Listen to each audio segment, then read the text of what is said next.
So at this point, you guys abandoned the car and got away from it and stashed the gun in the wheel, right? Yeah, well. All right. And you guys went and partied. They take off. They go park the car. And did they stash the gun? According to him, Where did they stash the gun? in the wheel well of the car.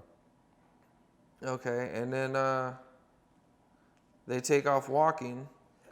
And he says they seen Tupac and them in the ambulance. Well, an ambulance went by. Obviously, they can't see inside of it, so they're just assuming that that's because the timing would have been consistent with that being Tupac in the ambulance. So, it's their impression that that was the ambulance, and it probably was. Got back, went to the room. Got back, yeah. And we was walking to the room and stuff. Boom. Shit, and the Fed showed all the surveillance cameras where they was following us everywhere. Where they picked us up, going to the cars and all that shit. And the book said you guys poured out liquor for Tupac. Nah, I wouldn't pour. I pour that liquor down my throat. I don't pour out no fucking liquor for that dude. Yeah, my editor, my boy, he was a fan. All right. So you guys partied that night and you guys didn't really talk about it. You said so you thought he was alive though. You thought he would live through it. Yeah, he had lived through it for 7 days.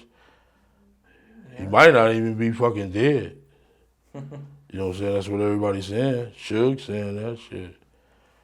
All right. So on your way home, you guys at one point you guys get followed by a sheriff. Yeah, San Bernardino County Sheriff's for about 10 miles. So yeah, at one point you started talking to Baby Lane about what just happened. What's that? At one point you started talking to Orlando about what just happened, and you were telling him to keep his mouth shut. I told the whole car shit keep their fucking mouth shut. Yeah. So I'm a vet, It's just that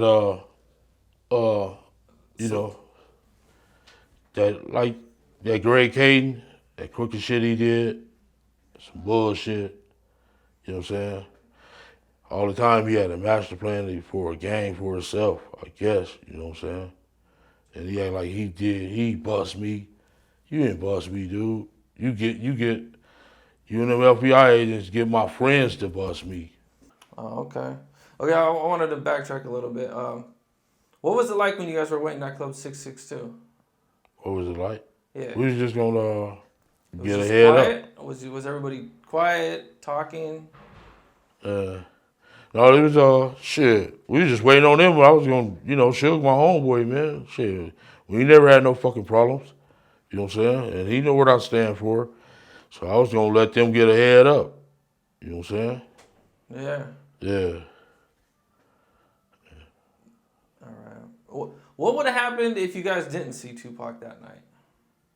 Would you have just went back and tried to get the one-on-one fight? We would have seen him. We would have ran into him eventually because Sunset was ours. Sunset was ours before they wasn't even started. Yeah. Okay. Yeah. Keffe D mentions in the interview that he wanted Orlando and Tupac to fight one-on-one, and that's originally what they went to Club 662 for. Again, this is just Keffe D elaborating on the story with the intention of providing some type of mitigation to the responsibility of it all, and he's kind of talked himself into a corner when he confessed to begin with. And so now he's trying to do damage control with that. And he lost a lot of face with his crew with Southside after they found out that he had thrown Orlando under the bus and that he'd, cooperated with law enforcement. And so now these years, he's just constantly trying to figure out a way to juggle it and manage it so that he doesn't look as bad as he did. So when you guys pulled up, you thought you seen Tupac reach for a gun. Yeah. Here's where Keffe D says, he looked Suge in his eyes. And then he says in the book that Tupac reached for a gun, or he thought Tupac pulled a gun on him. Mm-hmm. Is there any truth to that? It's ridiculous, and Keffe D knows it's ridiculous, and I think Keffe D is trying to, I think he thinks that if he can provide this kind of idea that it's a self-defense situation, somehow that will mitigate his not responsibility, but I think that Keffe D believes that if he gives there a possibility of a self-defense claim, that should there ever be charges filed, he can make this idea that, hey, the guy was pulling a gun on us, and therefore we just, it's just this long after the fact look going, well, if I'm going to admit to this, I better figure out how to make it defensible. Okay. So would this defense have anything in court? The whole story is ridiculous, and he's waited. He had all his opportunities to say that that's what happened with us originally. That would have been the time to tell somebody that, yeah, it was self-defense. Tupac pulled the gun. If he's going to make that claim, it should have been made at the time that we interviewed him. And of course, Tupac wasn't pulling a gun on anybody. He got completely caught off guard. And right. So it's just Keffe D doing what he does. He keeps switching up his story because he's trying to figure out how to stay above in front of this whole thing. On your way to the liquor store, someone said Suge had dirty cops. What'd you say? Yeah. Everybody know that he had them. Cause we seen him at the when we went to the fucking video shoot. It's in there with the right way fucking production security jackets on. What was your reaction when you heard the guy say that? What'd you say? What was your reaction when you heard the guy say that? Oh, I knew. Everybody know. The fucking whole town knew that he had them on. You know what I'm saying? Buying them all red cars and shit. They beat us to the clubs.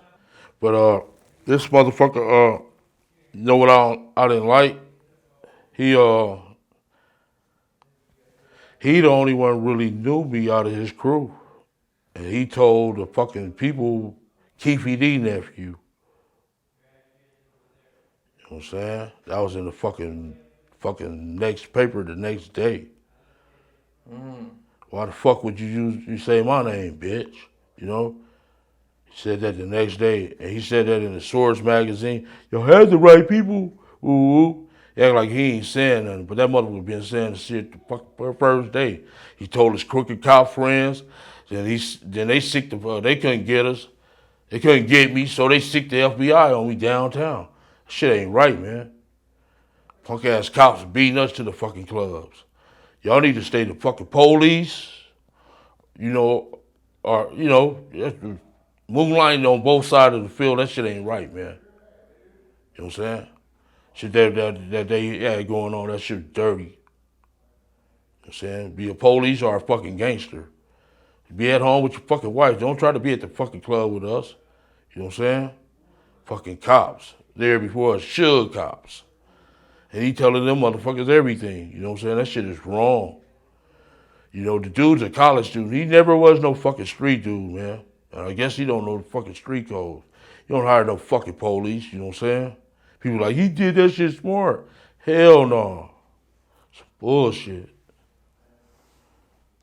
Then they sick the fucking people downtown on me.